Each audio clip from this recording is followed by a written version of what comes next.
Okay. And that reminds me of that one time. Oh my god, please.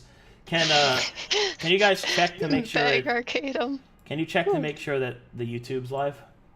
Okay. Oh, it's on YouTube? Let's see. Yeah, I'm streaming on YouTube. Let's see. Here, I just opened up Twitch. Oh, I think so. Yep, it's live. Yep. Alright, good. Good. Okay. Let me open this. Alright, here we go. Time for me to start going over this. Hello, everyone, and welcome. This is the streamed community-esque version of me going over all the prestige classes for the races, specifically. These races are Dwarf, Elf, Halfling, and Orc. It should be noted that half-breeds do not have their own particular racial prestige classes, and neither do humans. Okay, so we're going to just go ahead and go straight through it. Before I go over each one, I'm going to explain my outlook on it and, you know, what the fantasy behind it was and what the intention of it was and all the mechanics and how I got there. So, first thing we're going to start with are the dwarves. The first prestige class is Sky Watcher Sentinel. So, one of the things I wanted to do in the fantasy, because in Corvanis, and also actually throughout most of Verum, where there are dwarves, there are mountains, and where there are mountains, there are vertical terrains and long distances between different access points. And it's a pretty good place for me to want to put a crossbow specialist, and that's really what I wanted to do. So the dwarves get a crossbow specialist, which grants martial progress. Now, a quick explanation of what progress means. Progress means that you get the next 5 levels of what that role would give you if you are this class.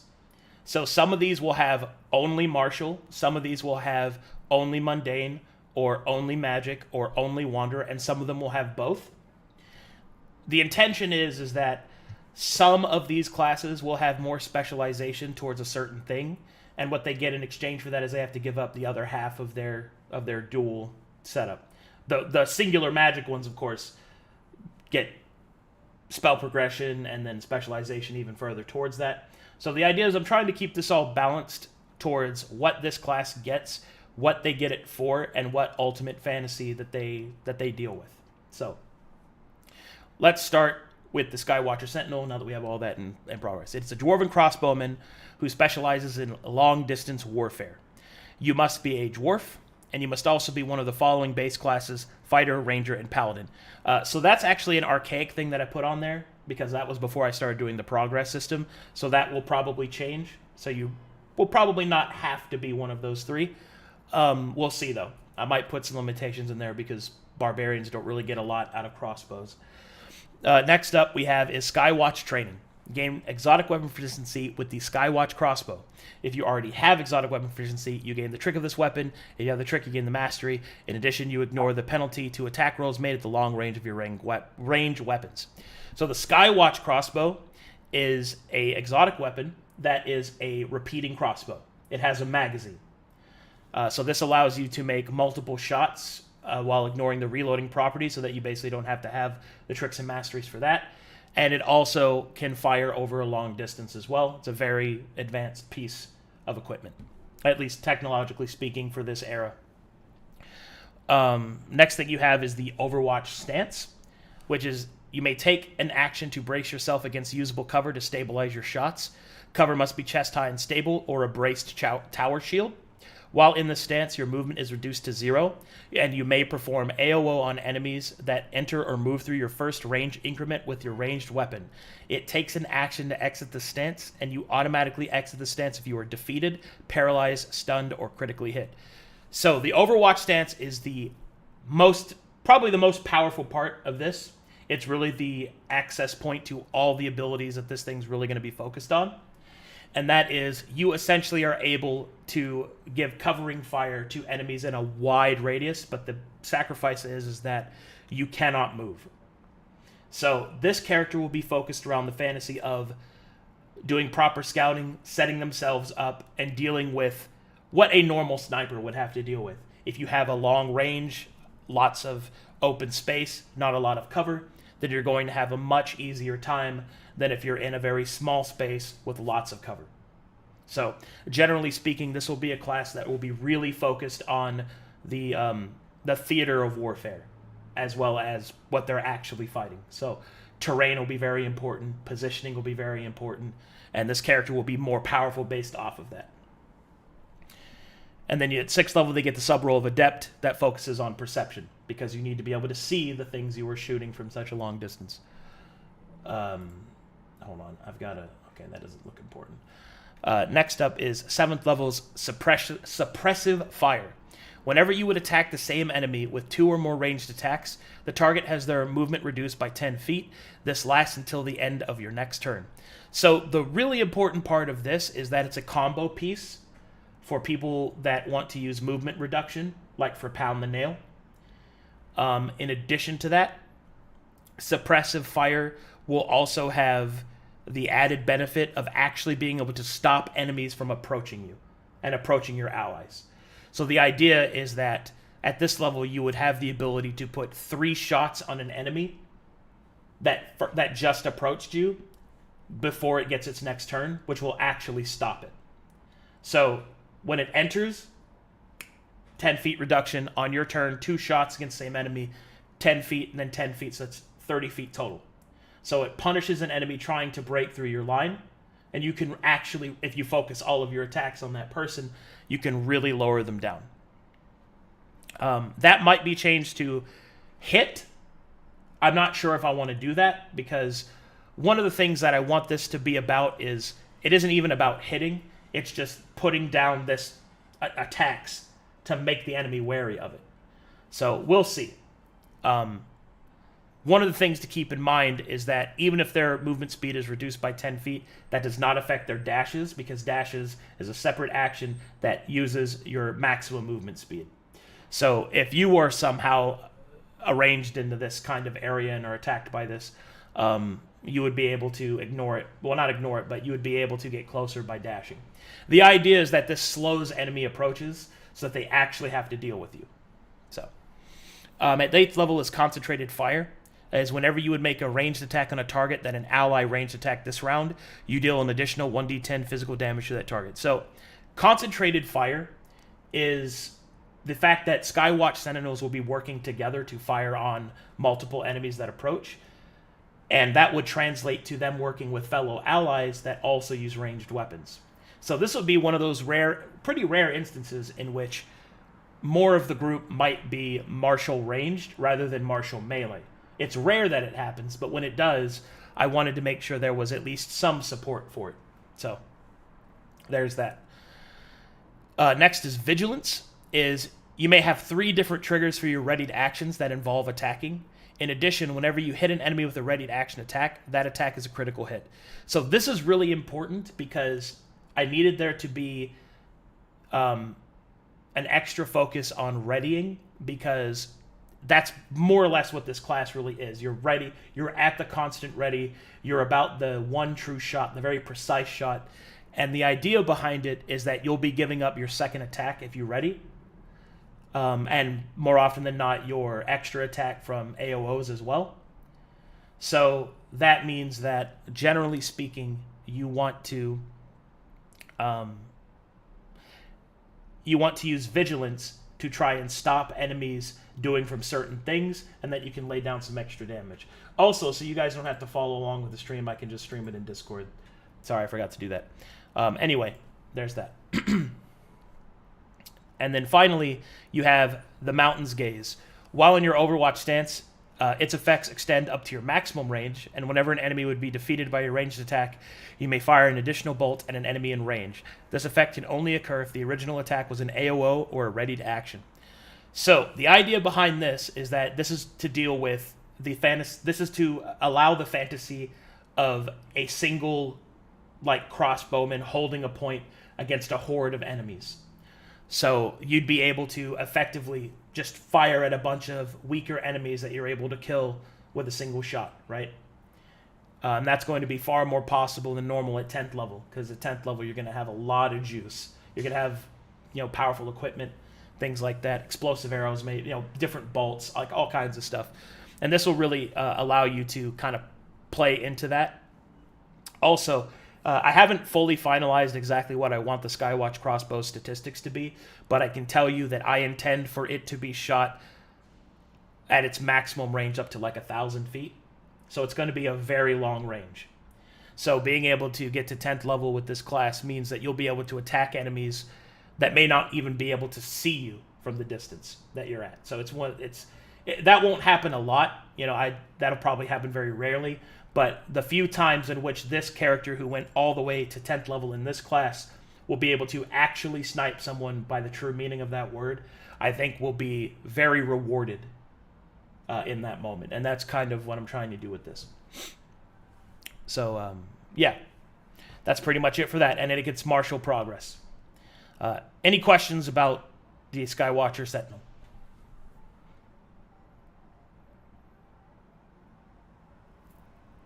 All right. I have one. Okay. For the Overwatch stance, is it only for the Skywatch crossbow, or if they eventually get a magic item or something else that also has long range, could they use that as well with the Overwatch stance, or is it just for that crossbow? It's for any ranged weapon. Okay. But generally speaking, the Skywatch crossbow is the best one for that, because it actually allows you to fire without having to reload. So that means you'd actually get to fire more than one AOO. Especially if you get them as triggered actions, which is what the mastery of the Skywatch crossbow is. So it'll still be the best weapon to use. Because it'll have longer range than like a regular longbow. More importantly, it'll have range, and it'll be able to load while it's not your turn. Because it has a magazine, right? Because the loading property is only like on your turn.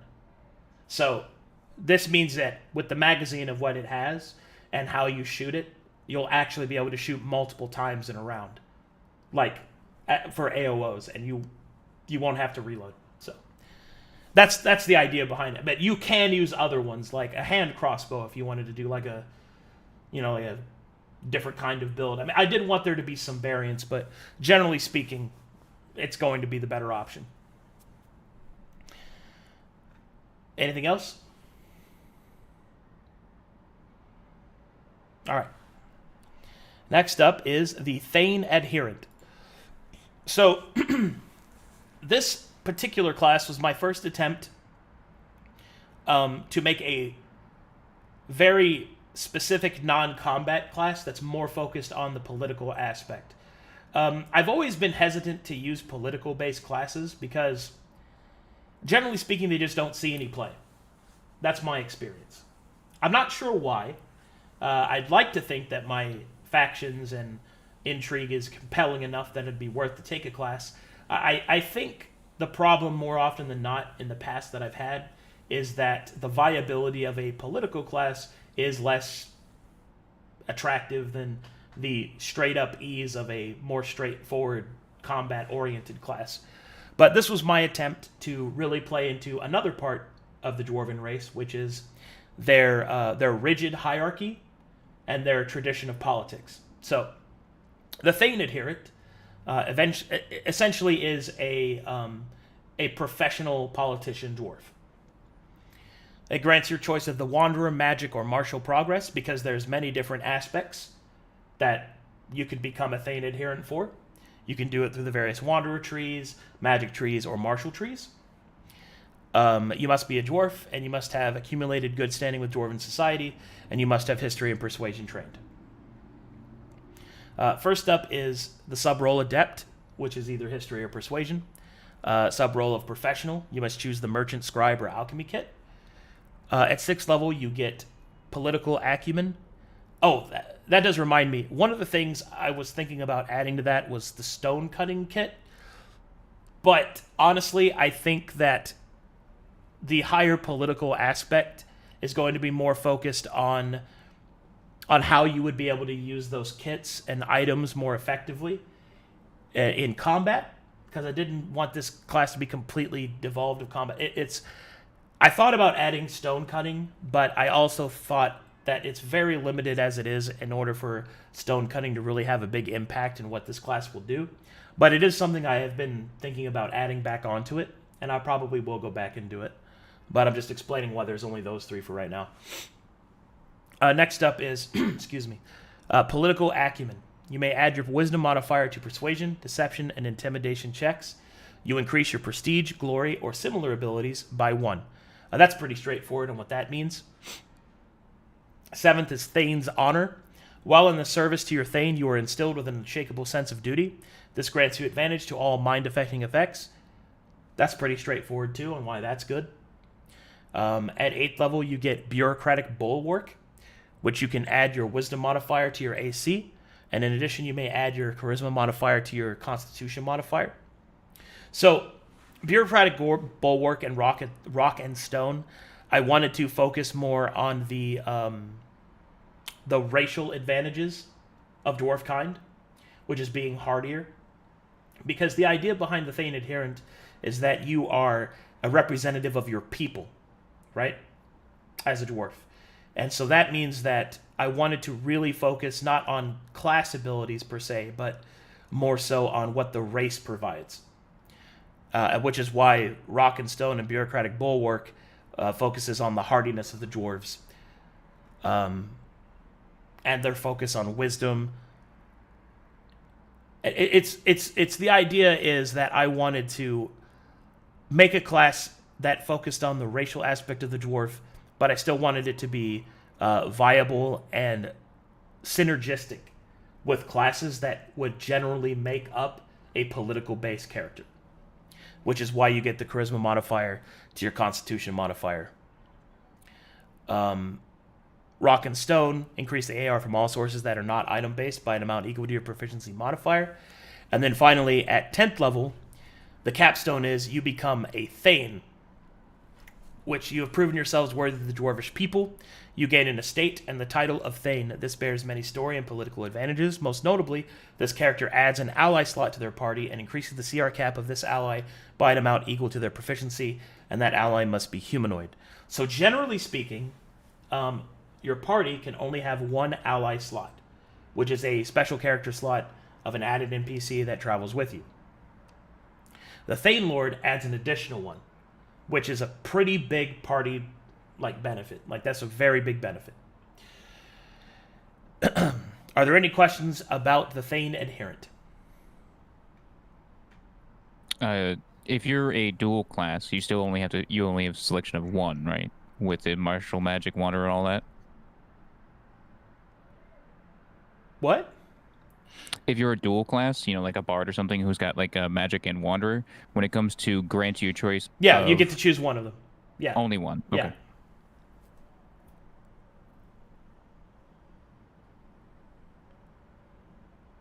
So you get to choose which part that you want to advance, the magic part or the wanderer part. And the main part of this is just that it gives you direct political connections, by just taking it or something. It gives you, it gives you what it lists. It gives you direct mechanical political advantages. It gives you skills that help you accumulate that. It increases your literal prestige and glory. It gives you some fairly decent extra abilities that can be useful in combat. And then the 10th level capstone's the big payoff.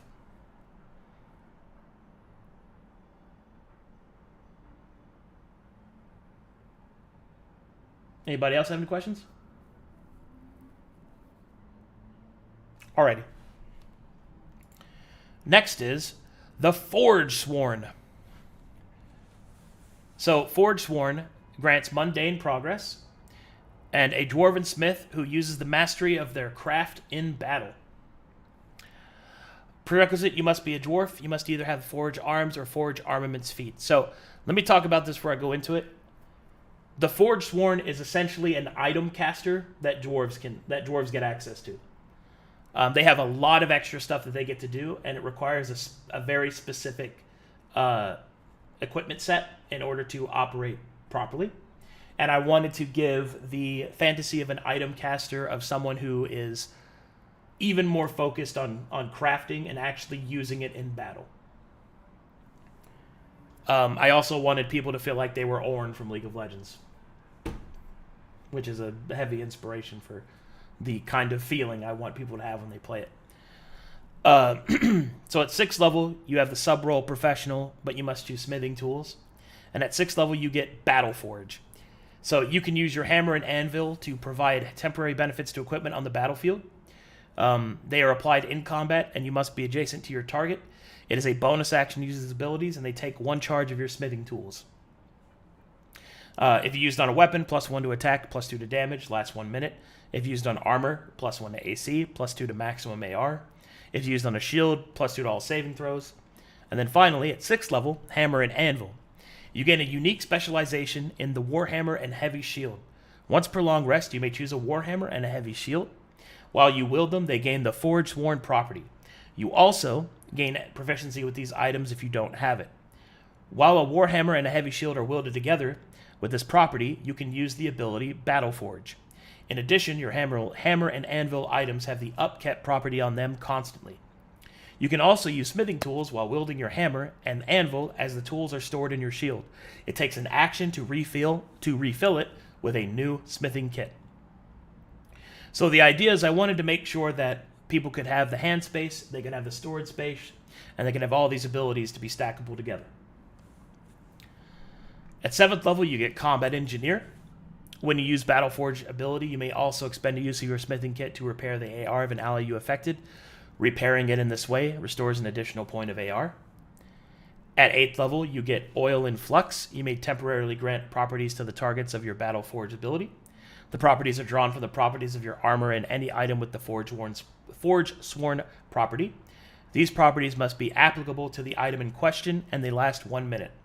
You may repair the AR of all allies within 10 feet each time you use a charge from your smithing kit. So Oil in Flux is like a big power boost for this class, because first of all, you get to take the properties of your hammer and shield and put them on the armor, shield, or weapons of your allies.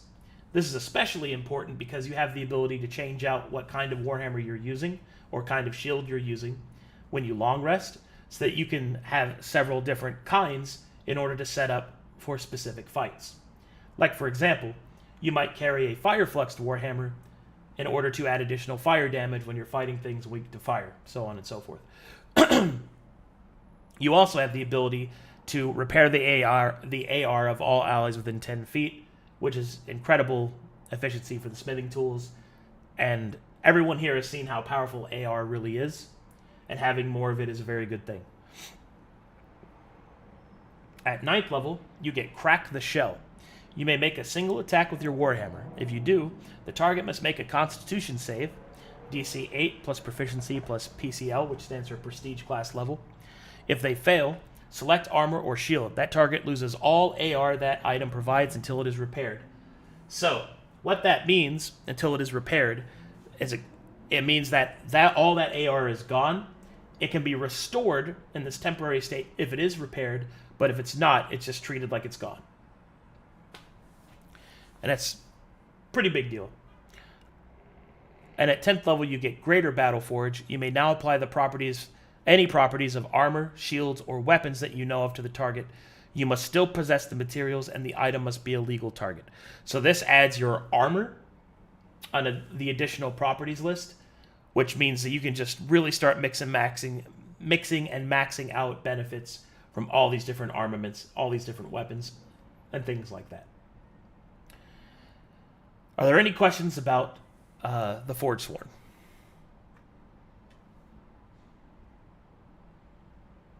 Nope. Alrighty. Give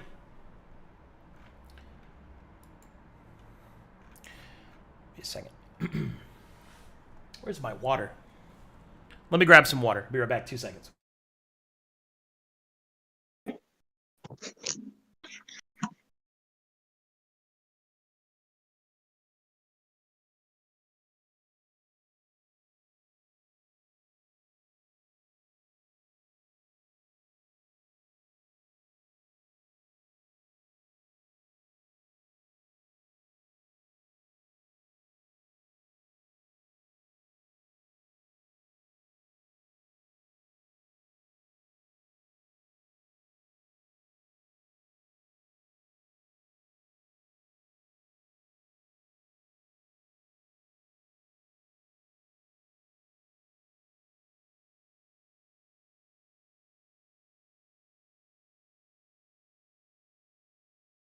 All right, I'm back. Okay. Next up we have is Stonecaller. So Stonecaller grants magic progress, and it is a dwarven mage who wields the might of stone. You must be a dwarf, you must possess the magic roll, you must not possess the apotheosis feat. So, one of the things I wanted to do with the racial prestige classes was I wanted to introduce some of the elemental connections that the races have with the continent. This is a setup for some story stuff that you guys are going to find out later. But the reason I didn't want them to have an apotheosis feat is there's a lot of effects that they will have to deal with their exposure and the balancing of it. And I was interested to see of what someone would do if they had the option that they could not choose the apotheosis feat and therefore had even more things that they had to keep track of. It's definitely going to be more complex, and I think it'll be harder, but I do think it'll be worth it in the end. And as a reminder, you only need to not possess the apotheosis feat, so that means you can retrain out of it if you have it already. At 6th level, you get Swarm of Stone. Rocks and stones begin to float around you the more exposure you have. For every 1 point of exposure, you gain a floating stone. The stone adds the following effects.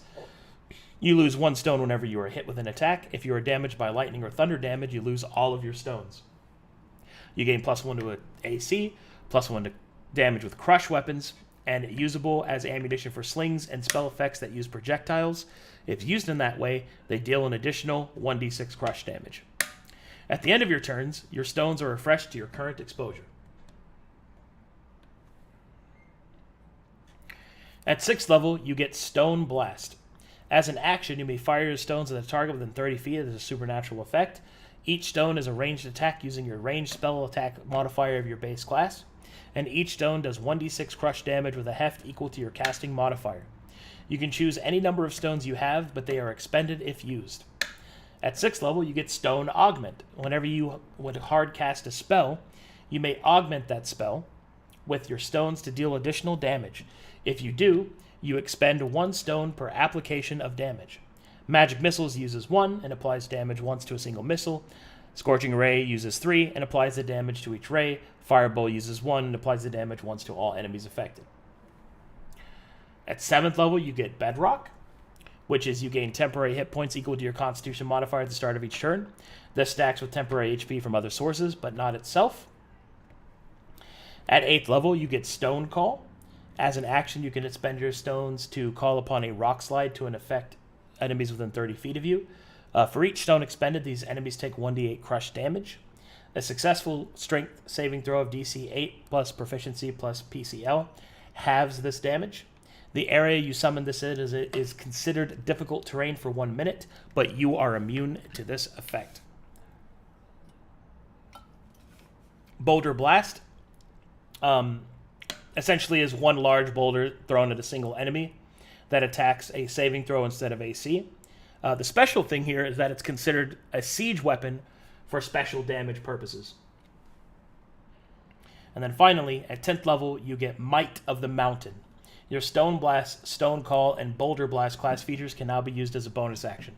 So, the idea behind these racial magic classes is I wanted people to have constant abilities that do not cost exposure, that are still in line with the element that they have chosen to use based off the race that they are.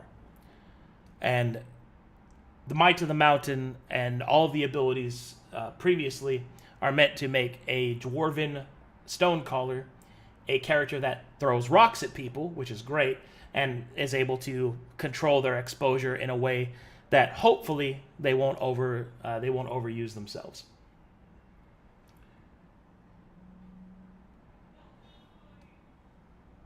Any questions about Stonecaller?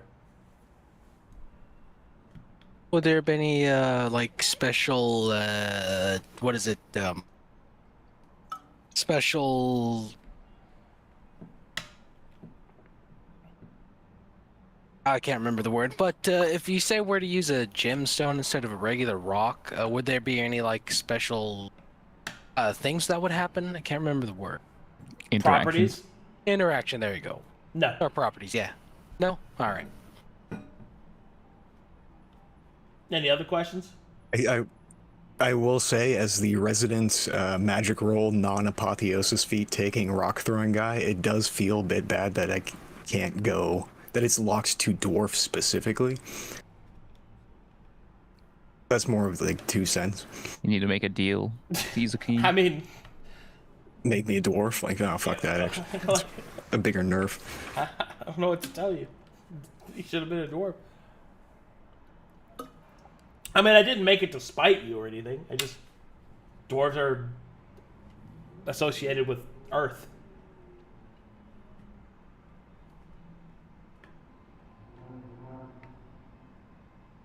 Any other questions? So you're not losing any exposure when you use these abilities? You're just replenishing them every turn or something? So, when you use the supernatural abilities, which is a keyword, it's not a spell. So because it's not a spell, most of the time you do not gain exposure. There are exceptions to this, like with Paladin Smite. But the idea behind it is that, no, you do not gain exposure when using these.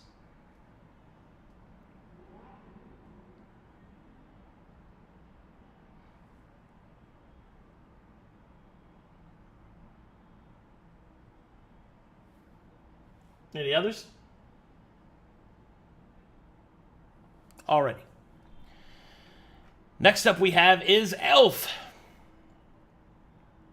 The first up we have is Revengeant. It grants martial, magic, and wanderer progress.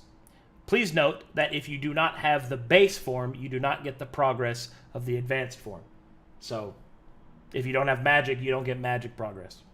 It's just that this one is, you don't have to choose. You get each of the ones that you have, if they're on that list. You have to be an elf, and you must have the brand of Penance, which is a branded elf. At 6th level, you get Rising Hate. You gain a +1 to saving throws against enemy spellcasters. If these are divine casters, you gain a +2 instead. At 6th level, you get Mark of Hate. As an action, you can mark an enemy within 30 feet. While affected by this mark, you gain the following effects, and you may use this effect once per short rest. This mark fades whenever the target is killed. Advantage on attack rolls versus that target. Additional bleed damage from any source you control to that target by an amount equal to your prestige class level. And the target provokes attacks of opportunity from you if it moves away. This ignores the disengage action. At 6th level, you get Dark Will. If you would make a saving throw versus a death effect, you gain advantage on that saving throw if your Mark of Hate is still active. In addition, while your Mark of Hate is still active, your death saving throws are automatically considered a 20. That's a big one. That's a big one right there. Shared Suffering. Whenever an enemy would take bleed damage within 15 feet of you, your next attack deals additional necrotic damage equal to half of this total damage. This damage stacks with itself. So that's a very big deal if you're able to do spread bleed damage or allies are dealing bleed damage as well. At 8th level, you have Collateral Hate. Whenever you would deal damage to your Mark of Hate, all of your enemies' adjacent allies take bleed damage equal to your PCL, which is therefore stackable with Shared Suffering. So if you target a boss and they have minions, now minions can be damaged and help you deal damage to the boss. At 9th level, you get Soul Break. Whenever you would defeat the target of your Mark of Hate, you break their soul from their body. The target cannot be healed for as long as your mark is on them, and should the marked target die, you are healed by an amount equal to half of their maximum hit points. That's pretty straightforward and good.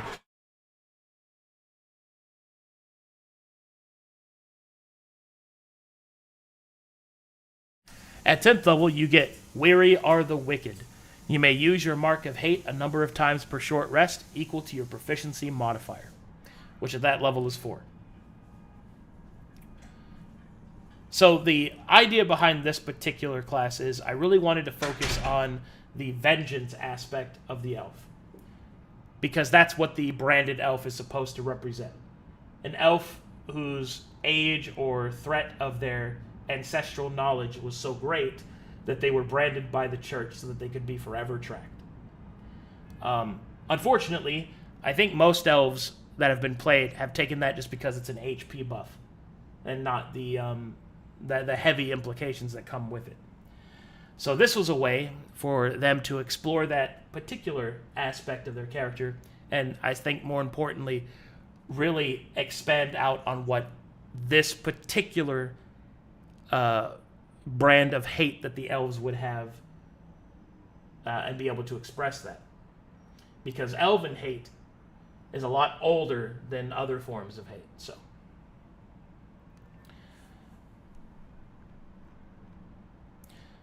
any questions about the Revengeant?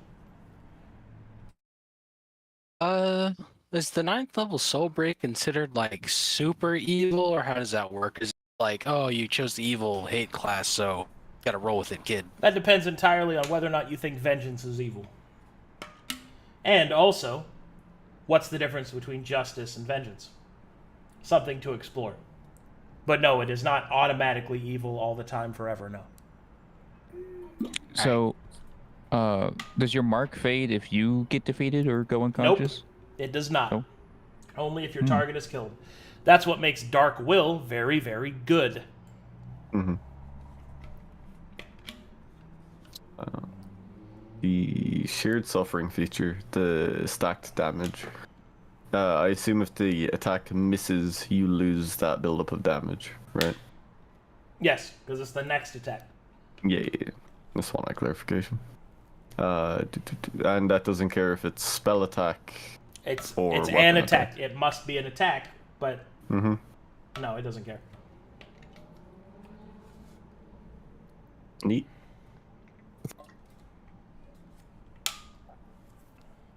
This one's a bit more specific for collateral hate. Yeah. For whenever you deal damage, if you are using Fane as the example, if I have William and Billiam out, are they damage sources that I control? You have to do that. They are just summons. Yeah. Yeah. They do not. No.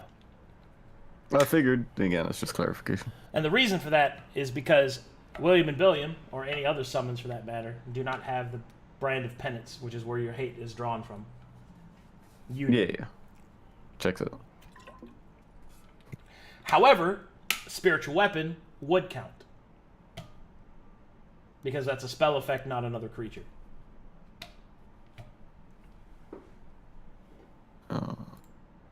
Magic missile would count as one instance of damage, right? Each missile wouldn't proc it. Correct, because magic missile is dealt as a single source of damage. Yeah.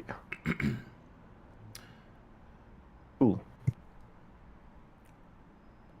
However, something like Scorching Ray, 3 shots. 3 hits, 3 different damage sources. Mm-hmm. So. And they'd all get advantage from the merc. Yep. Very cool. Anyway, any other questions about the Revengeant? Okay. So the next one I really like, because I think it's something that will be hard to roleplay, but I think it will be very rewarding to play. And that is the Ageless Wanderer. This grants Wanderer progress. An elf that uses the wisdom of a long life and their many travels to accumulate a wealth of knowledge. You must be an elf. You must have the breadth of experience feature, and you must have traveled to or through at least 4 different regions on the continent. The fantasy behind this is that if you are a wandering elf that could live multiple lifetimes, you have probably seen a lot of stuff and have picked up on a lot of different things. You've seen the world in a way that other people that are non-elves, and even some elves, can't even really imagine. And I really wanted to give people the benefit of actually playing a class that wanders and that has benefits from wandering. And they are 6th level, you get sub-role skill adept. This is an open sub-role skill adept, so you don't have to choose something. Living analog, you may use your breadth of skill on 2 skills at once, or your breadth of experience on 2 skills at once. Breadth of experience lets you choose a skill to gain proficiency in and stuff like that. At 6th level, you get Eternal Observer.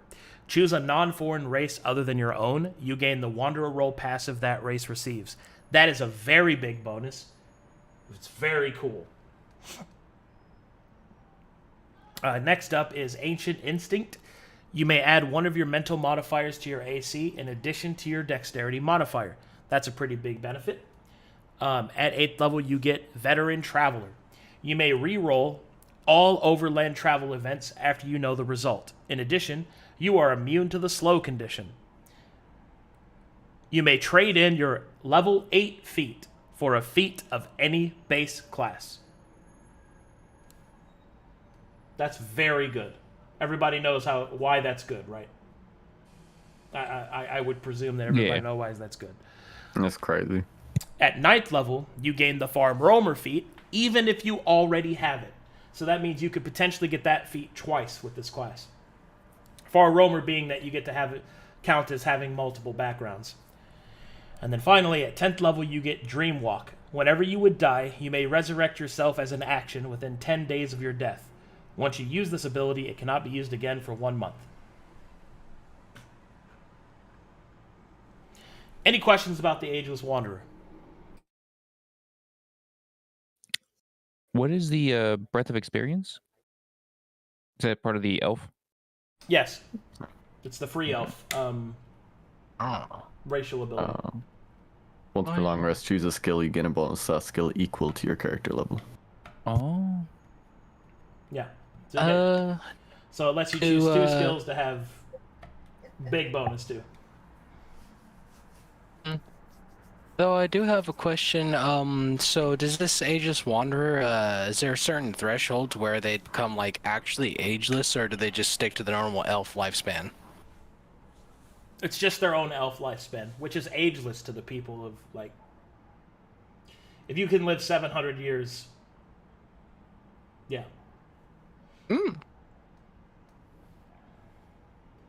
Or 800 years. I mean, it varies, but... Ageless is a prefix for flavor, not necessarily a literal translation to the mechanic. So when it comes to the you may reroll all overland travel events, you know the result. So basically, if you have like a looking glass or something that lets you see events before they happen, you could just always reroll or something again? No. It's even better than that. Oh. Because the spyglass just lets you re-roll after you see the rolls. This lets you re-roll after you know what the result is. So if I tell you the result of this roll is that you'll meet a strange merchant, you'll say, I don't want to do that. All right, yeah, that is a lot better. Yeah.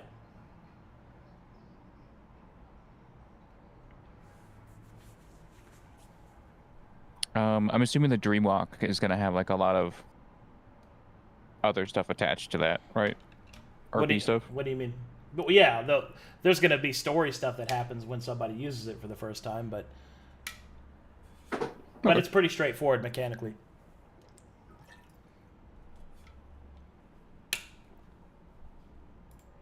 Any other questions?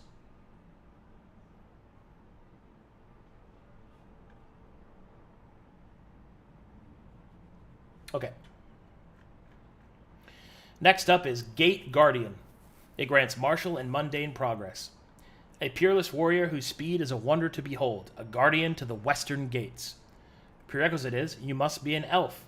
You must have the advanced fighting style, Gate style, and you must also have the Ageless Grace feat. At 6th level, you get Halting Blade. While using the Gate style, your scimitars count as a shield for the purposes of braced attack. It also provides an AC bonus equal to its heft. At 6th level, you get Crashing Spear. While using the Gate style, your spear gains the hack property if your scimitar has it. In addition, critical hits with your spear deal your scimitar's deadly property as bleed damage. And at 6th level, you get Crimson Wind. Whenever an enemy would take bleed damage, they provoke an attack of opportunity from you. So just those first 3 abilities take the Gate style, which is already very cool, and turns it into a murder machine, depicting the speed and deadly grace of an elf, which is the intention. At 7th level, you get Wind Through the Branches. You gain an additional 20 feet of movement, and whenever you would take the dash action, you also take the disengage action. At 8th level, you get Blurring Strikes. While using the gate style, whenever you would make an attack of opportunity with one of your weapons, you may also attack with the other. At 9th level, you get Flash Strike. Attacks of opportunity are triggered actions for you. 9th level Flash Strike is going to be amazing, especially when you get other feat support. And then finally, 10th level, which is supposed to say speed beyond speed, but instead it says what, Chamber? Lewis or Lewis. Thank you. Once per long rest, you may activate this ability at the start of your turn. During this turn, anytime you would move past a target in your reach, you may attack them as an attack of opportunity. You may only target an enemy once with these attacks in this manner this round. Blurring Strikes still apply. At the end of your turn, you gain a +1 to AC and saving throws equal to the number of attacks that have hit for 3 rounds.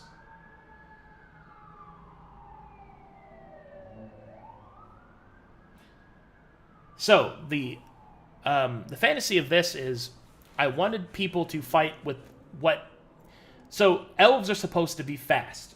They're supposed to be incredibly fast, especially in Corvanis.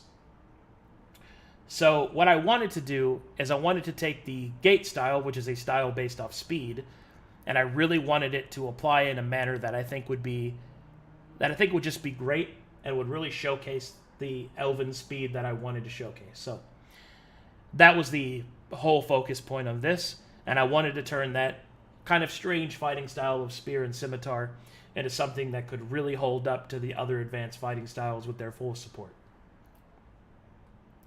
So, any questions on this class?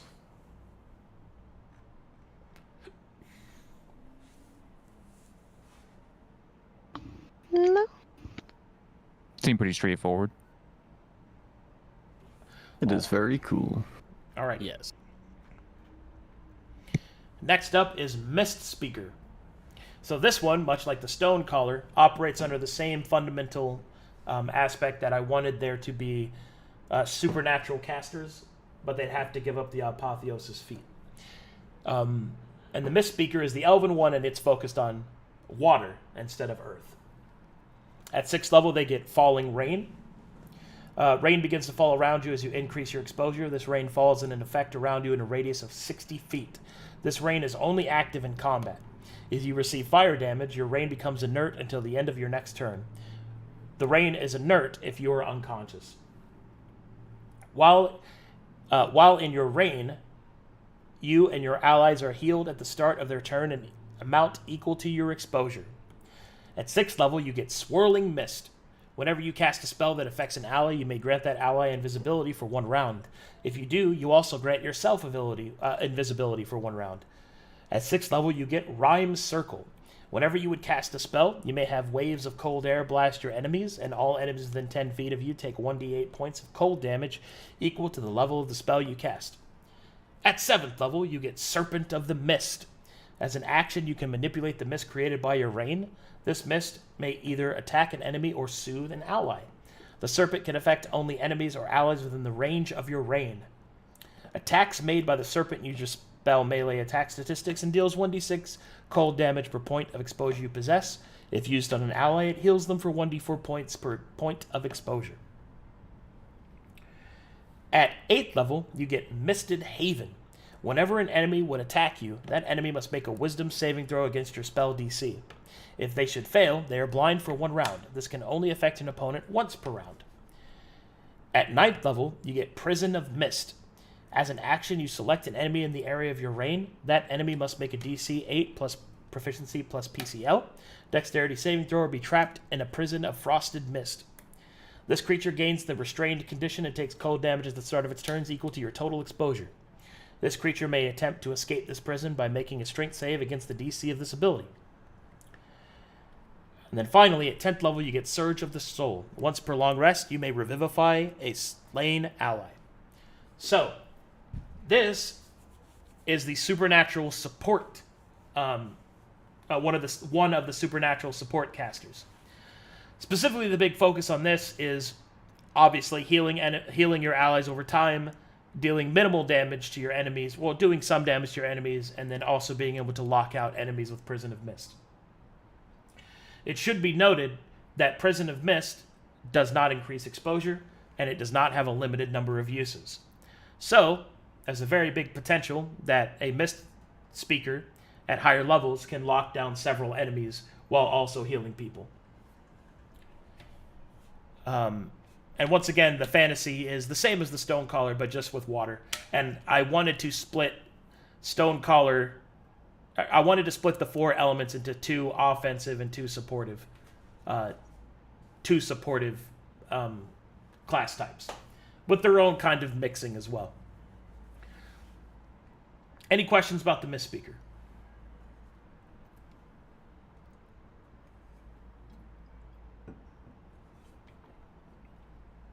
I'm just ready for spooky snake time. So is this going to be like a theme with most of these elementals where they gain like additional die rolls per point of exposure?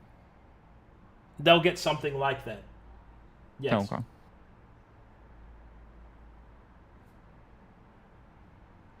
Can you initiate combat with an ally for healing at range out of combat? No.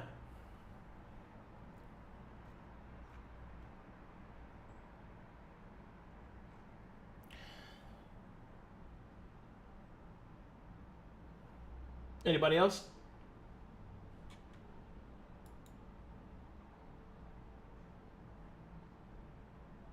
Okay. Next up is Halfling. First up we have is Mad Hatter. This grants mundane and wanderer progress. A halfling that uses their natural luck as a weapon to confuse and disorient foes. You must be a halfling and you must have the Boundless Joy feat. So before we get started, I wanted there to be a class that dealt with the Fae, and the halfling was the closest one to it because of how they kind of benefit from luck in a supernatural way. So, that being the case, I wanted there to be a focus on the supernatural abilities of luck and how people can kind of use that to augment their allies and to really mess up people. So, there's that. That's kind of the whole plan behind it. I also wanted to make Alice in Wonderland puns and references. So, there you go. At 6th level, you get a Very Merry Unbirthday. Whenever you would trigger your True Luck ability, you gain a point of Merry. This ability does not function on your birthday. That's your character's birthday, not the player's birthday. At 6th level, you get 2 days wrong. You may spend a point of Merry and select an enemy you can see. That enemy must make a DC 8 plus proficiency plus PCL charisma saving throw, or the next D20 roll they make is a natural 1. You can choose the type of D20 roll that is not affected, such as attack roll, saving throw, and skill check. So this ability gives you the setup for an alley-oop shot to nail something on an enemy or boss. And you have the further effect of choosing what different types of things are not affected by it.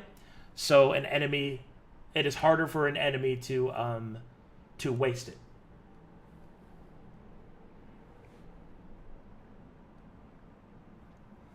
And next up, it is 6th level, Your Hair Wants Cutting. Whenever an ally in range of your True Luck would roll a natural 20, you gain a point of Merry. At 7th level, you get 10/6. When you have a point of Merry, you have advantage on all of your saving throws and attack rolls. You may use a point of Merry as a reaction to re-roll an ally's d20 if they are within your True Luck range. At 8th level, you get All a Little Mad. 2 days wrong now applies against all enemies within 20 feet. Which is very strong, because you can apply that to all of your enemies and make them all fail a save. It's a very powerful effect. At 9th level, you have Quite Bonkers, I'm afraid. Your True Luck range increases to 20 feet, and it triggers on the roll of a 2 as well as a 1. And then at 10th level, you have If I Had a World of My Own. You are immune to disadvantage. In addition, whenever True Luck would trigger, it triggers again. So, Any questions about this one? This feels like it would be so much fun on the field. Here. Ellery needs to take it. But also, is there a cap for how much Mary you can have, like focus or something, or is it just keeps going? You have one. Okay. You have a point of Mary. Okay. Does this class have any interactions with madness? Say like phase immunity to madness? Do they get anything or interactions like that? Definitely, but that'll have to be explored in game.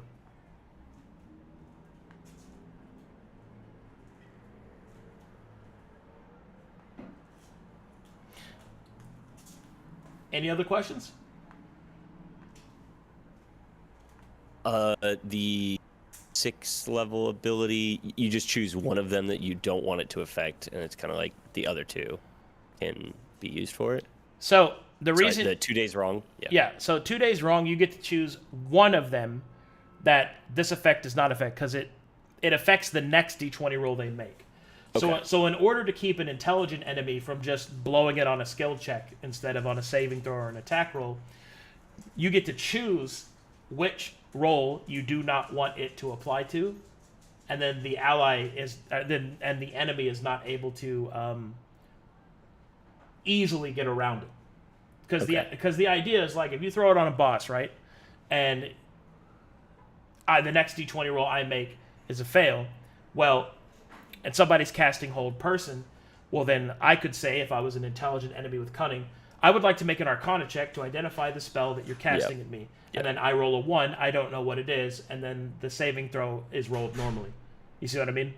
Mm-hmm. Yeah. And then so the 2 days wrong, is it is it an action, like you have to do it on your turn, or is this you can do it outside of your turn, like a reaction? Spending points of Mary are an action unless they say otherwise. Okay. All right. Cool. Yeah. Does it say that it needs an action, or does that need to be possibly written down? That's something that's something that will be written down. Don't worry about that. Okay.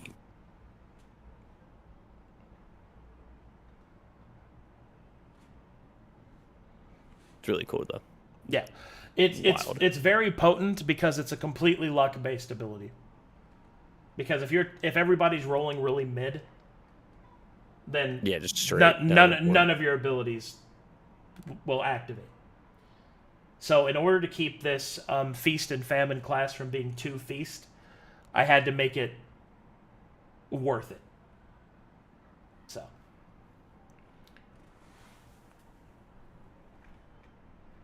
Alrighty, next up is Slayer. Slayer grants martial progress, and it's a fearless warrior that gets more powerful the larger and stronger their opponent is. I'm gonna be 100 with you. I made this because I want to play it. I want to use Heartsbane, and I want to just fucking murder giants. This is a little bit of my own fantasy, but the idea behind it is that halflings have a natural fearlessness to them, and I wanted there to be a class that really represents that. So the prerequisite is you must be a halfling and you must have mastery with a weapon. At 6th level, you get the bigger they are. You gain a +2 on all melee weapon damage rolls for each size category of difference between you and your target. At 6th level, you get Titan Fighter. Whenever an enemy that is 2 size categories bigger than you would attack you, they have disadvantage on the first attack. Grapple checks from such creatures have disadvantage, and you have advantage to resist them. So if like an ogre tries to grab you, they're gonna have a bad time. At 6th level, you get Hero's Blood. Whenever you would defeat an enemy that was larger than you with a melee weapon, gain temporary hit points equal to 5 per size category of difference. This does not stack with itself or other sources of temporary HP. So that means if you slay a large creature, you're going to get 10 off that. So big solo bosses, or big solo mobs, you're going to get that. Just defeating a normal person is 5 because they're at least 1 above you. All that good stuff. At 7th level, you get Tenacious Advance. You ignore difficult terrain as long as you can end your movement adjacent to an enemy. If the enemy has used a fear effect on you, or has a fear aura, if an enemy has used a fear effect or has a fear aura, you deal extra damage on your melee weapon rolls to that enemy equal to your PCL. In addition, you ignore the disengage effect of enemies. So the reason why this is important is because halflings that are martial naturally have immunity to fear. So I take it up one more step, so that if an enemy that has fear will try to give you fear, you laugh and shit in their mouth. At 8th level, you get Unleash Hell.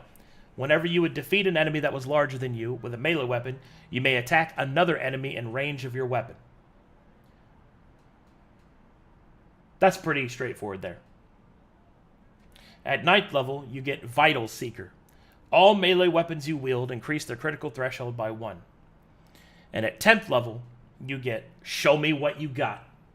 Whenever you would be the melee range of 3 or more enemies, you gain a +1 to attack and AC for each size category of difference of each enemy. Which is a very big passive.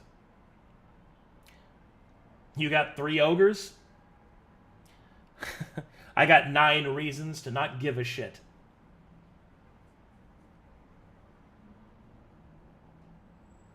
Yeah. Any questions about the Slayer? Can you show me what you've got one more time? Or... Whenever you would be in melee range of 3 or more enemies, you gain a +1 to attack and AC for each size category of difference of each enemy. So, if you're fighting 3 humans, you would get a +3. If you're fighting 3 ogres, you get a +6.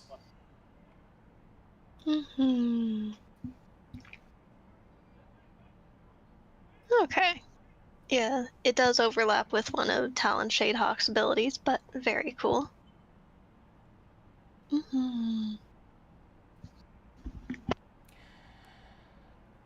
Any other questions?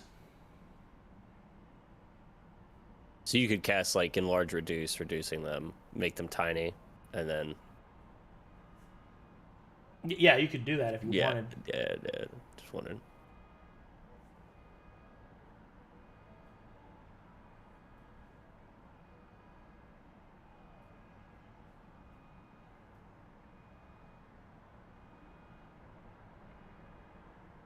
Any others?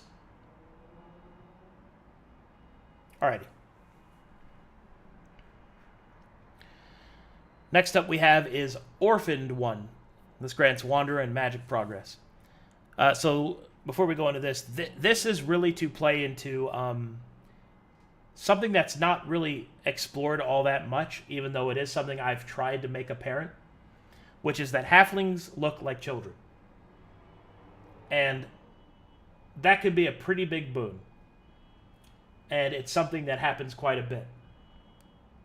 So what I wanted to do was demonstrate how someone could take advantage of that and give them an option for someone who wanted to explore that particular fantasy. So for Orphaned One, at 6th level they get a Face in the Crowd. While adjacent to 3 or more humanoids, you can make stealth checks as if you were in cover. That's really important, because that means you can stealth check just off your party members. Very good. At 6th level, you get sub-roll Professional for Disguise Kit.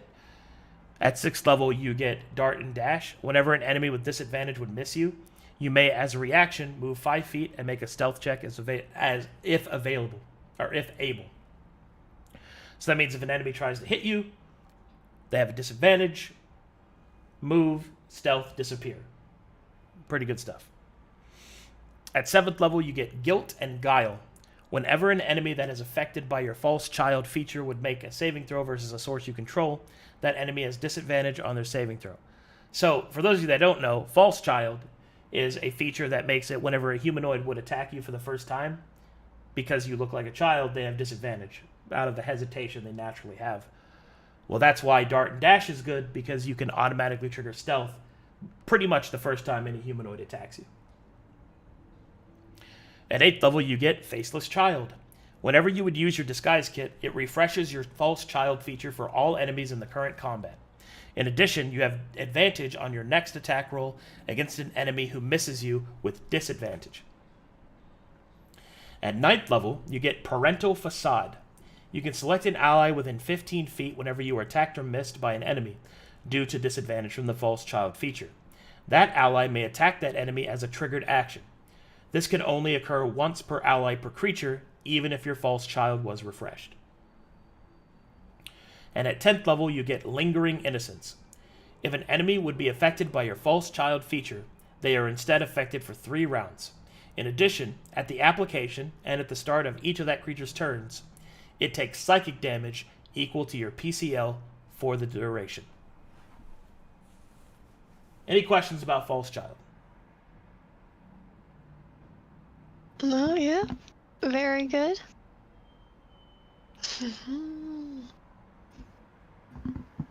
Oh, the things I'll get up to.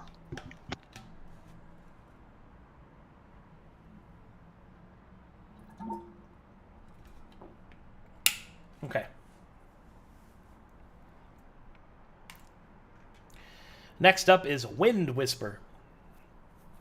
This is the same as the other elemental types, except it deals with the wind, and it's for halflings. 6th level is Lashing Winds. Winds begin to coil around you and spring outward to strike. You gain the ability to make a melee attack with the wind coiled around you. The wind is a 15-foot reach and deals 1d6 cut damage. Its heft is equal to your casting modifier. Attacking with this ability is a bonus action after casting a spell. Attacking with this ability is considered a supernatural effect. Cautious Breeze. You conjure additional intensity to the winds that swirl around you as you increase exposure, producing the following effects. 1d6 to the damage of your lashing winds, +1 reaction that can only be used for AOs, and +5 to your base movement. You lose 1 intensity of wind whenever you would take damage. If that damage is acid or force damage, you lose all intensity.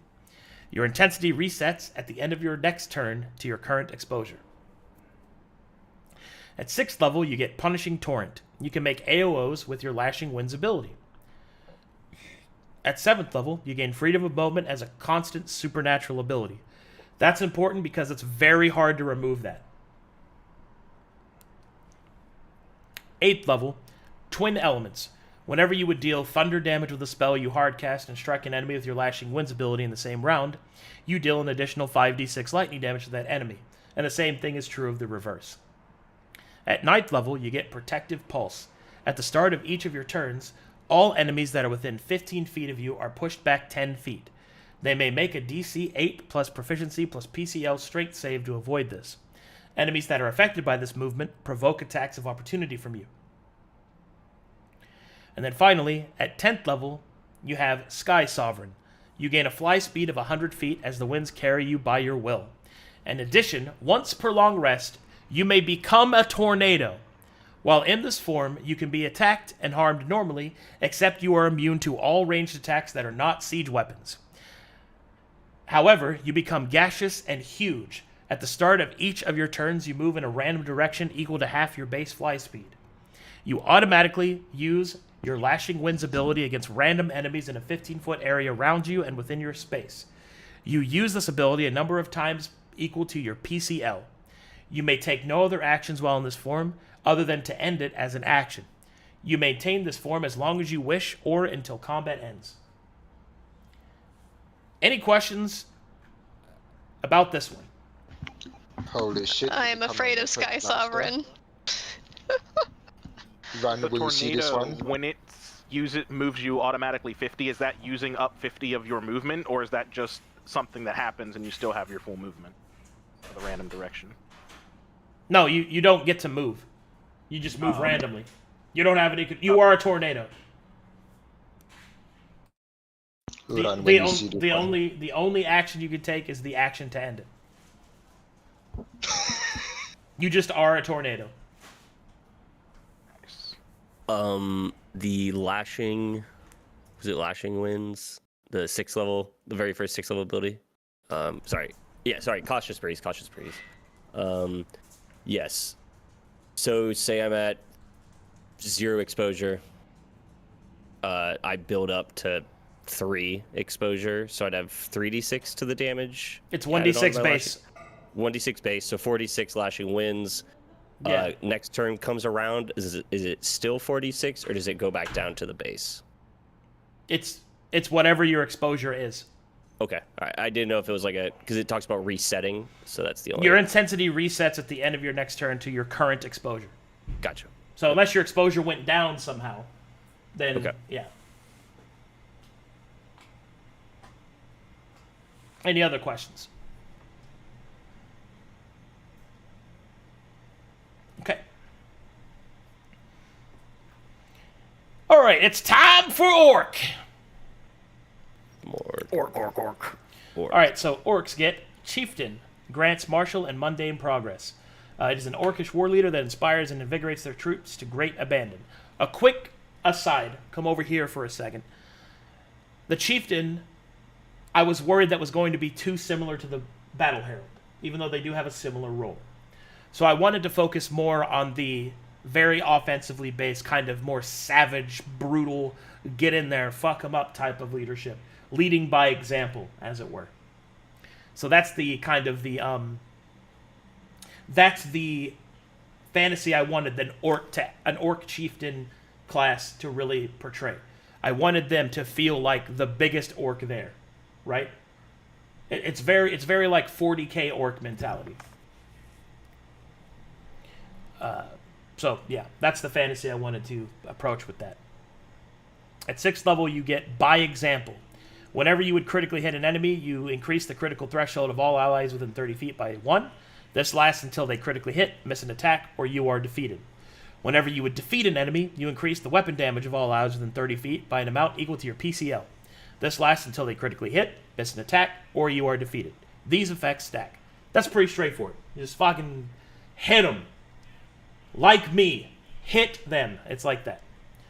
Next ability is this one dies next. Select an adjacent enemy you can see as a bonus action. The first attack each ally makes at the start of your next turn gains a bonus to hit that target equal to your PCL. Straightforward. At 6th level, no mercy. Whenever an ally kills an enemy and both are within 30 feet of you, all allies within the range are granted temporary hit points equal to your PCL. This stacks with itself. So, essentially, you don't heal people, you just jack them up. You just get them. You get them fucking... That's what you do. That's the idea. Next is 7th level Blood-Soaked Banner. You gain the banner feat. If you have it already, you instead augment it with the following.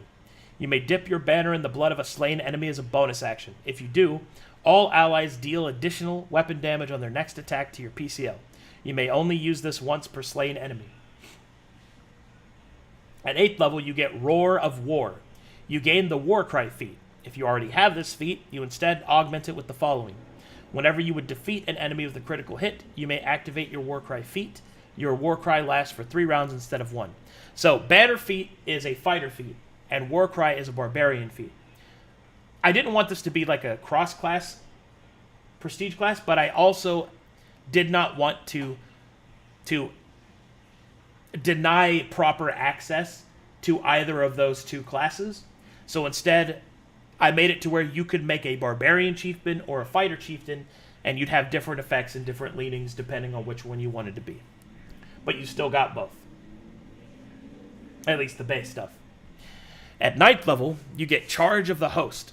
At the start of combat, you and all your allies may charge the enemy as a triggered action. You and all your allies may move up to their maximum movement and make an attack against any enemies in range. This replaces surprise round actions and any other start of combat feature except Warcry. I don't have to explain why that's awesome, I hope. And at 10th level, you get Great Abandon. Whenever you trigger Orc Ferocity, all allies except you within 30 feet gain its benefit for 1 round. If they would be dropped to 0, they're instead dropped to 1. If those allies are Orcs, they are instead immune to damage for 1 round. In addition, if you kill an enemy while at 1 hit point, you refresh your Orc Ferocity. All of the Orcs, like all of the Orc racial prestige classes, will have something focused on Orc Ferocity, as that's the iconic racial ability that Orcs have. So all of them will have that. But anyway, any questions about the chieftain? I cast tornado. Unga bunga, unga bunga, unga bunga, let's go! Man.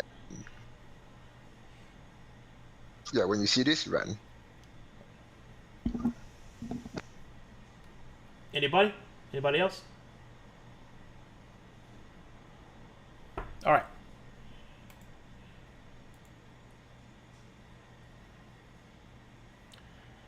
Next up is Moon Mad. This grants magic progress. Moonskin orcs that are born with a terrible burden of foresight.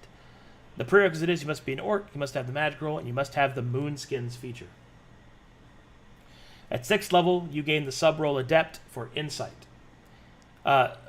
Before I go any further, this is particularly has to do with the one of the representations of demonic foresight, which is something that the Moon Mad orcs, or excuse me, the Moonskins can actually tap into, because that is a specific type of demon that exists on Corvanis, one that actually like infects the or corrupts the fates of people, which is something that will be coming up in the story later. At 6th level, they get Shadow Threads. At the start of your turn, while in combat, you must choose an ally within 20 feet and a roll type. Roll types are attack, damage, saves, and skills. The ally selected gains advantage to these rolls, and the Moon Man gains disadvantage to all of these rolls. If there are no allies within 20 feet, this effect does not trigger. This effect lasts for 1 round. So, the Moon Mad takes disadvantage to all attack, damage, saves, and skill checks to give advantage to one ally to all those. To all that specific type. At 6th level, they get Terrible Burden. As a bonus action, select an enemy within 20 feet. That enemy takes 2d10 psychic damage whenever they would be dealt damage. However, the Moon Mad takes half of any damage the target receives. This damage is done to its respective type. This lasts for 1 round. Now, the combo of this is that you take a big risk. You select an enemy. Whenever they're dealt damage, they take 2d10. So if they take bleed damage, for example, they take 2d10 on top of that. You take half of whatever the respective damage type of that is. But remember, Moonskins are immune to psychic damage. So that means you won't take the damage from Terrible Burden, only from what the normal damage of that person that they would take. At 7th level, you have Mnemonic Throttle. Whenever an enemy is defeated or killed by psychic damage, you are healed for your total character level, which is TCL. So at this point, at 7th level, you'd get healed for 7. Which is another thing that makes Terrible Burden a lot easier to deal with. Next up is Psychic Backlash. Whenever you would take damage, you deal psychic damage equal to your casting modifier to all enemies within 20 feet.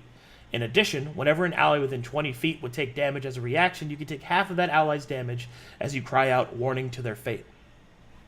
So, set aside the ability to take damage for allies, which is a great feature, but Psychic Backlash also triggers and works with Terrible Burden. So if you put Terrible Burden on somebody and they take damage, you take damage, Psychic Backlash goes off, deals damage to everybody around them. Please note that this isn't an infinite thing. This happens only once for each source, which is a hard rule across all effects. And then also you could take damage for other people, possibly causing more psychic damage to enemies around you, and if any of them die, you get healed for your total character level. So in the right situation, if you set up for it, this particular character can do quite a bit of damage without any extreme peril to it. At 9th level, you get Doom Sight. You can see the impending deaths of those around you. Death saving throws for that round that might occur before the start of your next turn are rolled at the start of your turn. The effects of the rolls occur at the proper time in the round. So I'm going to explain this ability a little bit and why it's very good. So this character gets to see what the result of a death saving throw would be before the point in time that it's rolled. So in the critical moments when you need to make a decision on who to heal or who to reposition, the Moon Mad Orc can literally see who's going to die. That includes enemies. At 10th level, they get Martyr of Misfortune. When you use Shadow Threads, the first roll the ally makes is maximum that roll could produce, d20s crit if able. The Moon Mad instead rolls minimum of all rolls affected by the disadvantage during this effect. Whenever you would use your Orc Ferocity, all enemies within 20 feet are affected by the negative effects of your Martyr of Misfortune as if they were you. If an enemy would be killed by a source you control while under this effect, you refresh your Orc Ferocity. Alright, any questions about this? You see a 1 and a death save, and you can't do shit about it. Man. It's gonna be Brokar again, isn't it? Man, that is so cruel. It seems like you would have some like really good synergy with like Death Knell from the Druid Warlock. Yeah, I mean it does have a chance of you seeing a death that you can't do anything about, but it's going to be really useful. Like when people really get to benefit from that, when they go, well, what if he dies on this turn, and you get to see the roll, and you're like, he doesn't. You know what I mean? Like you can make decisions based off of rolls that haven't happened yet, which is really nice. I also think it's funny because if you see the 1 coming and you're like, heal him now, you're like, because you know it's coming, right? It's very good. Or if you see the 20 coming, you're like, oh shit, he's gonna stand up. You know what I mean? It's one of those things. Any other questions? What exactly falls under the jurisdiction of might fall under the start of your next turn? That means at the start of your turn, if a roll might be rolled, they're all rolled now. And the reason it says might is because if you heal somebody, they're no longer going to roll. You see what I mean? That's what that means.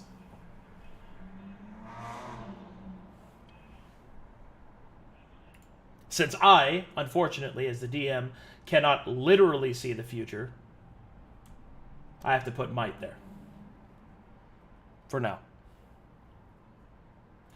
Any other questions? Alrighty. Moving on to Ravager. This grants martial progress. An orc that shatters their opponents and breaks them to pieces. You must be an orc, and you must have the martial roll. This one's going to be pretty straightforward on the fantasy. I just wanted to give the fantasy of you use an axe, fuck their equipment, and fuck them. Straightforward stuff. Big weapon, big orc. Fucking get them. At 6th level, you get Destroyer's Delight. You gain an additional ability based on the weapon type that you are wielding. Crush, you may shatter shields with your crush weapons, allowing you to damage the AR of shields. And Hack, you may damage both armor and shield AR at the same time whenever you deal damage to AR. At 6th level, you get Wanton Destruction. Whenever you would reduce the AR of an item to 0, you may attack the user again as a triggered action. At 6th level, you get Pale Knuckles. Whenever you would wield a melee weapon with both hands, if your strength bonus exceeds the heft is increased to match your strength bonus. At 7th level, you get Shatter Spirit. Enemies you deal damage to that do not possess AR from items must make a DC 8 plus PCL Wisdom saving throw or become frightened for 1 round. At 8th level, you get Broken Body. If you would critically hit an enemy that has no AR from items, you can choose to inflict one of the following effects based on the limb of the target. The saving throw to resist these effects is DC 8 plus PCL. You get Blind for 1 round for the head, Weakened for 1 round from the arm, Slowed for 1 round from the leg, or 1 point of exhaustion. At 9th level, you get Gatecrasher. Your melee weapons are considered siege weapons for the purposes of special damage. Which is awesome. Because fuck that gate, you're going through it. And at 10th level, whenever you would make an attack with a triggered action, you instead make 2 attacks, which is just An amazing passive. Any questions about the Ravager? How would the damage to AR split? Would it just be like you do 1 damage to both the For shield? what weapon? For the hack. You may damage both AR and shield AR at the same time whenever you deal damage to AR. So axes target shields first. So you would attack, you dealt damage, so that's 1 AR away from the shield and the armor. Okay. And if you were ice flows, that would be -2 at both? Well, yeah, if you have other things, they apply to other things. Yeah. Mm. That's crazy.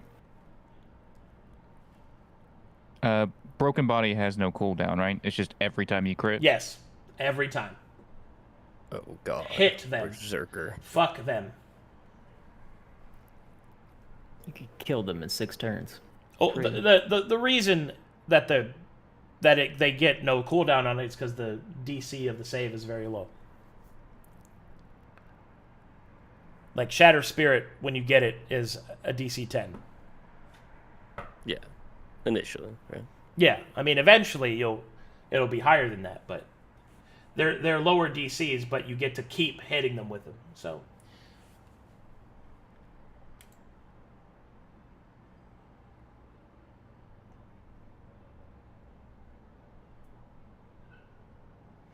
If you somehow got a weapon with both Hack and Crush, do they both apply?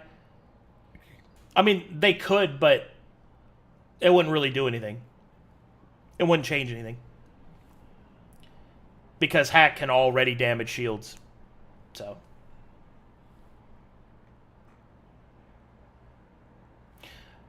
Hokily dokily. Any other questions? No? Okay. Next up is Fire Screen. This is the last one. This is one of the elemental types. This is the orcish one, and it deals with fire. This is also the other support one. And I think it actually is probably one of my favorite ones I've made. I really like it, and I think people are really going to enjoy it. The fantasy of this one is that it deals with the fire within and coaxing it out of your allies. So the Fire Scream grants magic progress. An orc that uses the terrible power of fire to augment their allies and cauterize weakness. It's all the same as the other elemental types for the prerequisites. At 6th level, you get Inner Flames. The flames within burn outward from your body. You are emulated in this flame, and its intensity is increased as your exposure increases. Intensity by 1 level per point of exposure you possess. At the start of your turn, you heal an amount of HP equal to your intensity. All spells you hardcast deal an additional amount of fire damage equal to your current intensity. If you are dealt cold damage, submerged in water, or defeated, your intensity is set to 0. At the start of a turn in which you are conscious, your intensity is reset to your current exposure. At 6th level, you get Stoke the Flames. You can, as an action while in combat, select an ally within 30 feet. That ally gains Inner Flames. This ability functions the same as it does for you, except the ally uses your exposure to measure intensity. This lasts until your Inner Flames are reduced to 0 intensity. This ability can be reapplied and be used on as many allies as you like. It does not stack. At 6th level, you get Feed the Flames. As a bonus action, you may select an ally that is benefiting from your Inner Flames. That ally is healed by an amount equal to your intensity plus your TCL, which is total character level. At 7th level, you get Pyres of Power. If an ally is benefiting from your Inner Flames and they are a caster, they may cast spells upcasted for free. These spells cannot be higher than the caster is actually capable of casting. The amount of these spells can be upcasted to is half the intensity of your Inner Flames. These spells must be hardcast by the caster.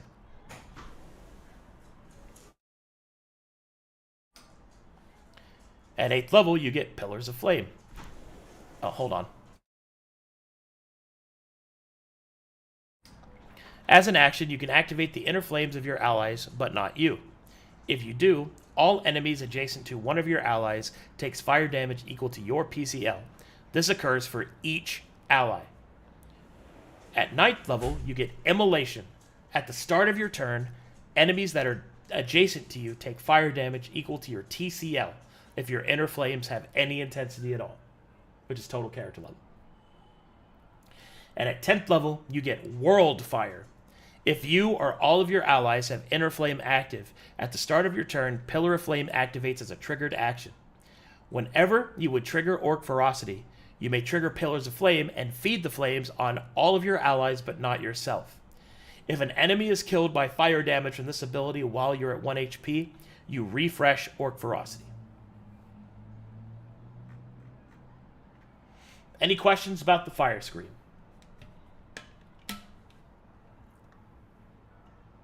So when it comes to the free casting, I'm assuming that also includes no exposure gain and anything that would come from that? Negative. It's upcasted for free. Which means that you cast it as normal, except that it's upcasted for free. It means exactly what it says. Oh, okay, so you spend it low. Oh, okay, I see. So you would spend a first level spell to cast a free upcasted spell.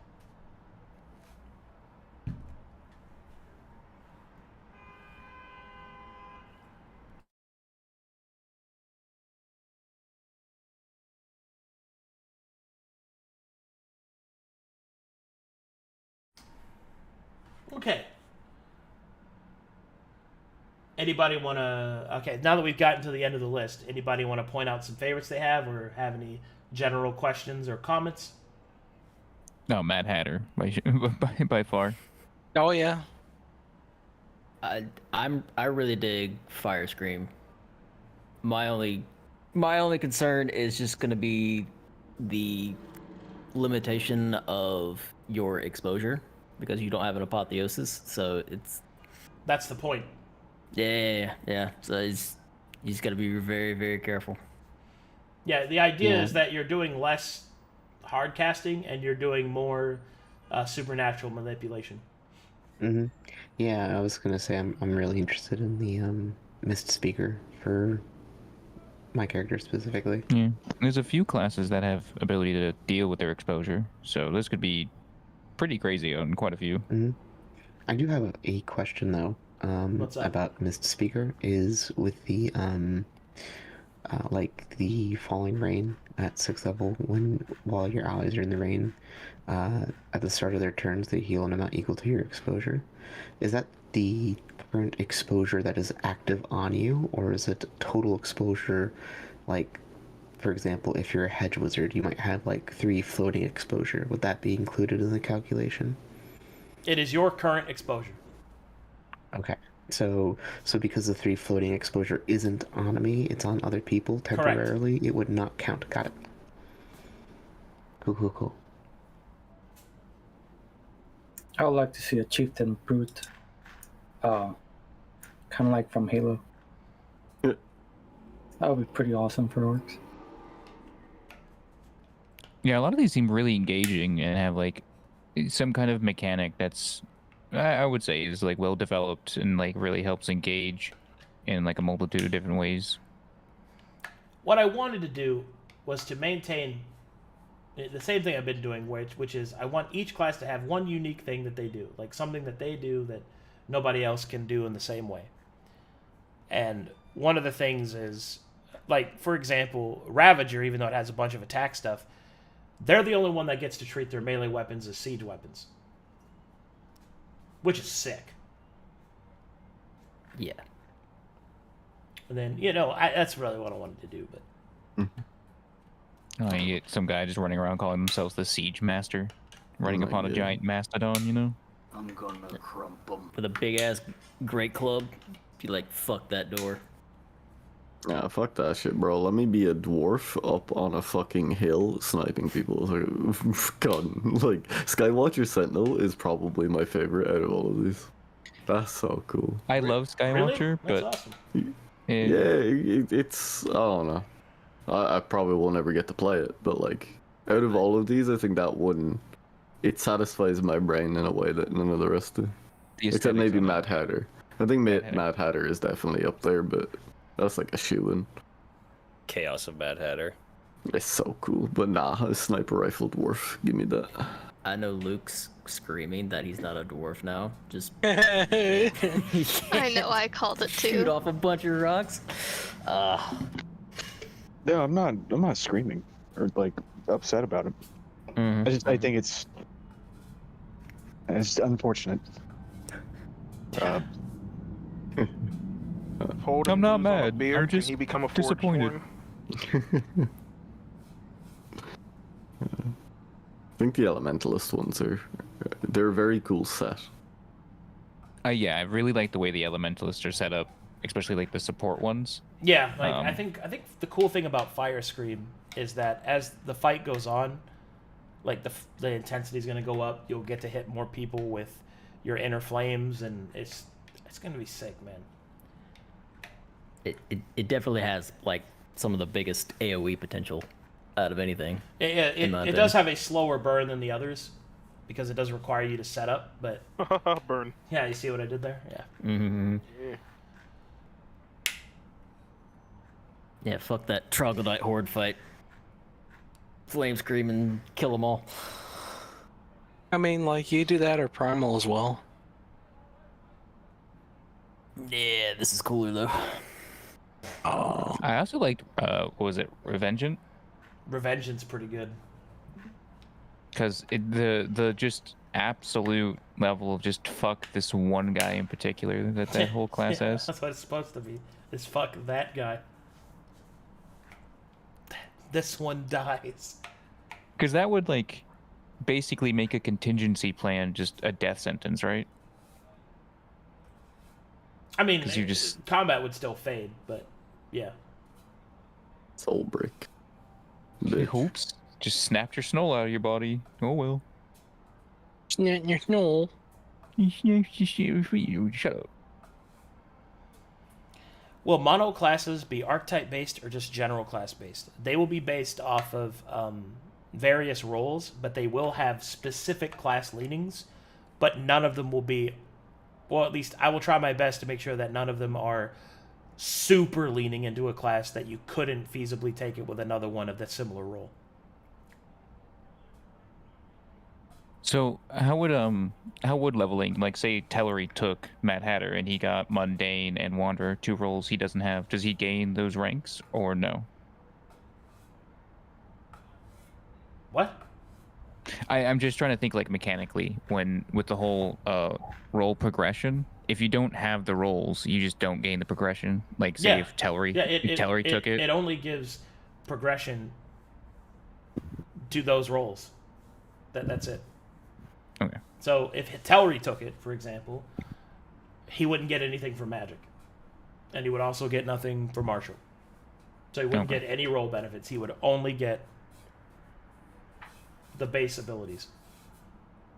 Okay. I have yet to be excited for anything relevant to my character. You mean you have wood jutsu? I mean, there's other monks. There's monk stuff that's being made, so. That's cool. Oh, Your Chambers like just where's my frog subclass, bro? Just give me my frog prestige class, bro. You know, nah. Even outside of that, I'm slightly miffed that Misspeaker is Mist Elf only. I think that's the only thing that irks me. Man, I'm sorry, guys, so but cool, I made them with those particular ones in mind. Mm-hmm. No, I understand the philosophy behind it. I'm like, sad. oh yeah, I forgot to say, is there any like lore reason or like is it just a mechanics reason that human doesn't get any specific ones? Humans get a better ability score start, so they get less options.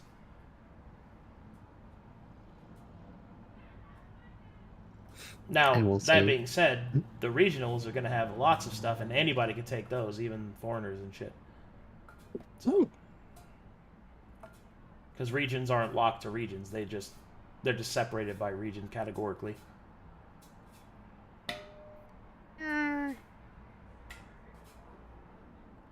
When are we gonna see the progress for the roles for level 6 through 10? Mining subclass, Mr. Kadum. I mean, that's what I'm going to be working on while I'm working on the regionals. Also, there's going to be a new set of feats that are going to be made. I'm planning on doing like 40 of those, possibly more. Jesus. Wow, it's And gonna be a lot of toes. so, I mean, I've got a lot more content on the way. It's like I'm Very also exciting. thinking about doing something with like human houses, but I don't know yet. I'm sorry, houses, as in Need the heart House. element. House, yeah. Like real estate. Oh shit. Okay. Yeah. Well, no, like family names and stuff, but Ah, okay. I'm I trying. thought the whole house. No, I'm trying to. Yes, I'm giving them entire houses. That's Yeah, just throw the house at them. No, thankfully I was lucky, and the dual classes were pretty nice to me. I could probably pick up most of the ranger. Did you really not like Abolisher, Civimet? I thought you thought Abolisher was cool. I think the concept is neat, but half. But what? But being a half. He doesn't want to deal with the cringe magic. Well, don't worry. There's one I think that you are going to like. Here, tell you what. Since we're all here, I'll give you an extra little sneaky peek. White Tiger style. Live stream exclusive. Let's get the sneak peek going. Crouching Tiger. Well, I just want to do kung fu. All I have right now are names and descriptions. Excellent. But I can at least read off some of these to you guys. So for the regional prestige classes, I have for the Broken Oaks, I have the Lone Soldier, which is a warrior that is specialized in fighting alone, which is going to have a lot of effects on not having allies nearby and stuff like that. This is going to be very important for parties that have one melee character, which is rare but can happen. There's the Aberrant Mage, which is a caster whose magic has been corrupted by the chaotic energies of the Broken Brothers. So, Chaos Mage, quite literally. A Black Steps Ranger, which is a versatile warrior that incorporates hit-and-run tactics. And then I haven't decided if I want to do Shadow Warrior or Hoarder of the Hidden, but Shadow Warrior is a Demon Slayer, and Hoarder of the Hidden is a character who seeks lost ruins and hidden places and uses the secrets discovered there for knowledge and wealth. In the Demon Wastes, I have Walker in the Wastes, which is a survivor that excels in unideal conditions. I have Ichor Mage, which is a necromantic caster that focuses on using the power of the dead and the refuse of souls. I have the Portal Sworn, a character who has surrendered to the powers of fiends. I have Barrier Blessed, a character burdened with the latent magics of protection and the harsh light of Mytheria. In the Endless White, I have Drifting Vagabond, which is a character who focuses on aiding those in harsh conditions and then disappearing from sight. I have Cairn Collector, which is a morbid merchant that uses Cairn stones to augment their combat abilities. I have Mourn Guard, which is a veteran of warfare trained in the great city of Mournhowl. I have Frost Sworn, a caster/warrior that utilizes the power of the cold north to devastate their foes. In the Fallow Lands, I have Shadow Singer, which is a bard that sings the darker songs of the east to summon shadows to aid allies and attack enemies. Marlowe might like that one. Next up is Hagsworn, a character that has used the Fey magic of the Hag to empower themselves. There's the Barrow Sworn, a character that serves the Barrow King and has rise from the past. There's Bayou Bouncer, which is a character using the brute force of the swamp to break their opponents. Which also has one of the best names. I don't know, I just really like the name Bayou Bouncer. in the free cities, I have the Riversworn, which is a character that uses the skills that they gained on the banks of the 100 rivers to survive. I have Guild Merchant, an adventurer/merchant that seeks to make a profit above all else. A Veteran Mercenary, a career mercenary who has learned many different forms of warfare over their many campaigns. The next one I have is the Chosen of Iltanen. Selected by the most powerful duelist in memory, you seek to prove yourself worthy to face the #1 warrior. I'm not 100% if I'm going to keep that one, though. Let's see. The Ice Flows. Here's the one that I think you'll like, Sivamet. It's called Carouser. A warrior/adventurer that uses drunken fighting to confuse foes and themselves. And there's more than that, but anyway, I just wanted to go over a few. There will be more monk selections. There'll be more druid stuff. I'm literally what I'm doing as I make these is I have a list of all the different availabilities of the different types of classes and what access points they have. And what I'm doing to keep track of this is each time I make a new one, I keep track of which classes have access to what, and I'm trying to keep an equal amount of access. So right now, all the classes have either 8 or 7 options. Also, Sunny, your mic is active. Will you make something for the Isola boys? Isola is one of Weeping Lake is one of the regions, yes. Okay, cool beans. Yeah. Sick. Looking forward to that. Well, remember, you don't have to be from a region to select its regional prestige class. The regional part of the prestige classes is simply to designate that is where those types of classes would be from. But the Weeping Lake is on the list. Woohoo!